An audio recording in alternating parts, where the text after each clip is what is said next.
Ito na nga ang update ng GMA News. The Aurora Music Festival. Sino-sino nga ba ang inaabangan sa nasabi nga pong Aurora Music Festival na ito? Mula sa naging update ng GMA, narito po ang kanilang naging pahayag. The Aurora Music Festival has unveiled its star-studded lineup of OPM artists for its 5th edition. Set to take place on May 2 and 3 at Clark Global City, the two-day festival will feature SB19, Four of Spades as double headliners across both days. For day 1, joining SB19 and Four of Spades on stage are Sarah Geronimo, Ben and Ben, December Avenue, and Army Piliari. Meanwhile, day 2 will see performances from the Sex Bomb Girls, Parokya ni Edgar, Kamikaze, and Kichi Nadal before the double headliners take the spotlight. Tickets are now available via Epic Events, online, and at SM Tickets outlets nationwide.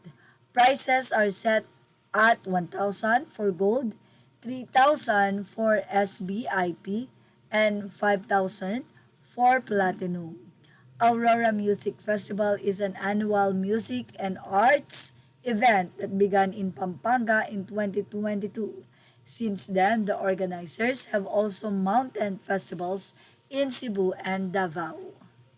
Siyempre, sigurado ang 18 ay bibili ng tickets at matutuwa ka dahil ang headliners nga kauna-unahan ang SB19. Ang headliners kasi ibig sabihin, ito yung pinakasikat, pinakakilala at pinaka-famous. Ibinahagi din ito ng ABS-CBN News. SB19, Four of Spades to headline Aurora Music Festival. Samantala, marami namang mga fans ng SB19 ang nakakatuwa dahil na rin sa grabe na pagsuporta ng mga ninang sa kanilang mga malima katulad na lamang ng CDO, ang bago nilang endorsement.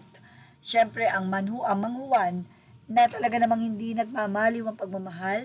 At ganoon din ang McDonald na tila buwan-buwan ay mayroong pinopromote ang SB19 na produkto nila. At yan ang ating Showbiz Now update. Images are all credit to the rightful owners.